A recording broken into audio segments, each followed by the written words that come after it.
Neste mês de julho, iniciam-se os trabalhos para a elaboração da nova Constituição chilena. Esta é uma conquista das lutas ocorridas no país andino em 2019. Essas lutas resultaram na realização de um plebiscito e de eleições para a convocação de uma convenção constitucional exclusiva. O Chile despertou. Foi a frase mais ouvida no país andino do sul da América nos últimos meses do ano de 2019.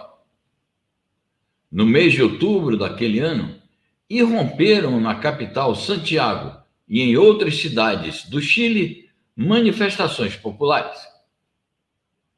Inicialmente, eram manifestações juvenis por reivindicações específicas ligadas aos preços do transporte. Em poucos dias, elas se converteram num amplo protesto civil pela redução do custo de vida, por direitos sociais e pela reforma do sistema de aposentadorias, que tinha sido privatizado por governos neoliberais. Finalmente, as manifestações tiveram por foco principal a redação de uma nova Constituição. A primeira resposta do governo foi a repressão e a decretação do estado de emergência. A reivindicação por uma nova Constituição se relacionava com o fato de que, 30 anos depois de terminada a ditadura do general Pinochet, e a despeito de terem passado pelo poder central do Chile governos democrata-cristãos e social-democratas, o país manteve a carta do período ditatorial. As manifestações foram plurais e abarcaram um amplo leque de movimentos sociais e forças políticas. O governo chileno chegou a anunciar uma série de medidas por meio de um pacote chamado de Nova Agenda Social.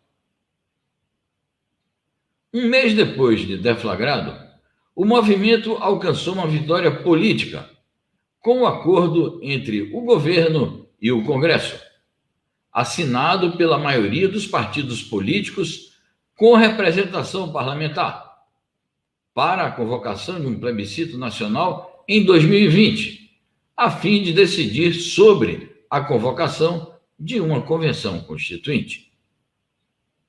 Em maio de 2021, foram realizadas as eleições para a convenção constituinte, em que as forças independentes, progressistas, democráticas, de centro-esquerda e esquerda alcançaram ampla maioria. O jornalista chileno radicado no Brasil, Franco Lopes, mestre em estudos latino-americanos pelo PROLAN da Universidade de São Paulo, analisou para o Estúdio Paulista o sentido político e social geral das manifestações populares e os resultados da eleição para a Convenção Constituinte. Bom, o processo que finalmente deu início à Convenção Constituinte de Chile, eu particularmente o avalio como super bem sucedido, é um processo totalmente democrático. Existen diferentes listas, principalmente una lista llamada Lista del Pueblo, que está composta totalmente por independentes. Existe una lista de 35 pessoas que pertencem à centro-esquerda e a direita chilena, que pela primeira vez desde os anos 30 tem uma derrota tão significante. Principalmente quando eu falo de avaliar positivamente, me refiro a que, além de ser um projeto totalmente democrático, projeto no sentido de que começa lá, em 2019, com manifestações totalmente populares, macias, que conseguem congregar a diversos sectores da sociedade chilena, feministas, ambientalistas, o movimento contra o sistema de pensões, os estudantes, unidos em um discurso hegemônico que apunta a terminar com o modelo neoliberal. É preciso lembrar que o Chile foi, durante muito tempo, o exemplo do sucesso neoliberal, o exemplo de como deveria ser a economia de um país. Ao mesmo tempo, no Chile, a desigualdade é totalmente absurda, é ao nível de algum país de África.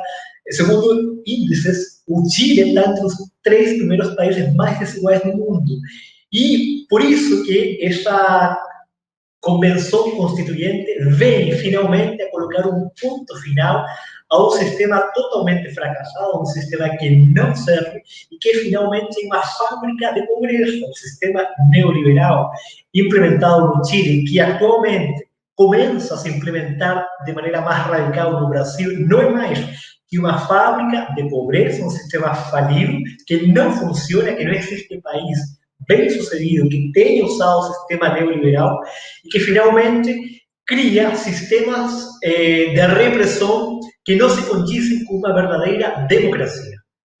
Um aspecto peculiar das lutas políticas e sociais no país andino é o protagonismo das mulheres.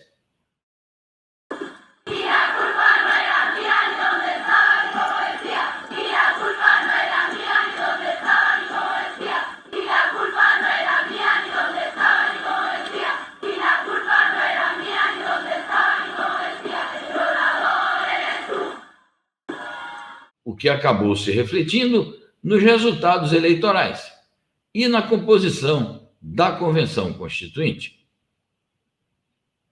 A acadêmica Paloma Gerzeli Pitre, pesquisadora no Centro de Direitos Humanos e Empresas da Fundação Getúlio Vargas, falou ao Estúdio Paulista sobre o fenômeno. As manifestações de rua de 2019 no Chile tiveram participação expressiva e relevante do movimento feminista. Como se sabe, essas manifestações de 2019 foram responsáveis por iniciar uma pressão considerável sobre o governo do Piñera para a elaboração de uma nova Carta Constitucional. Uma das principais lutas das mulheres no âmbito dessa reforma constitucional foi pela igualdade de participação com relação aos homens. Sobre isso, em março de 2020, foi publicada a Lei 21.216 de 2020, que garantiu, dentre outras coisas, a paridade tanto nas candidaturas entre homens e mulheres, como também nas eleições entre homens e mulheres. Mas, na prática, os resultados eleitorais superaram essa garantia legal e elegeram mais mulheres do que homens. Para garantir a paridade, então, algumas mulheres vão ter que ceder cadeiras suas de forma que realmente na Assembleia Convencional, que é o órgão responsável pela redação da nova Constituição, fica ocupada 50% e 50% entre homens e mulheres. Esse ineditismo que a gente verifica com relação às questões de gênero não para por aí, né? Tem outros aspectos no processo constitucional chileno que demonstram esse ineditismo.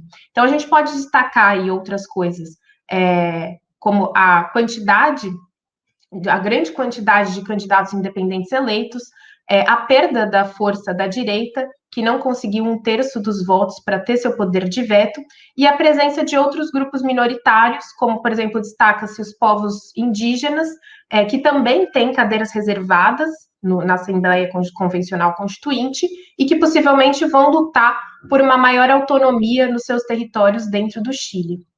Então, a gente verifica aí um cenário de transformações estruturais, de uma busca por uma nova ordem que questiona o neoliberalismo colocado no Chile, que é um país considerado, e durante muitos anos, como vitrine do neoliberalismo na América Latina.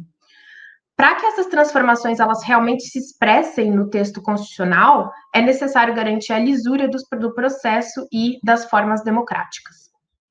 Os 155 membros da Convenção Constitucional Chilena, que a partir deste mês começam a redigir a nova Carta Magna, têm sobre seus ombros uma enorme responsabilidade: devolver as esperanças ao povo, realizando plenamente as suas aspirações à democracia e ao progresso social, com mais justiça e menos desigualdade.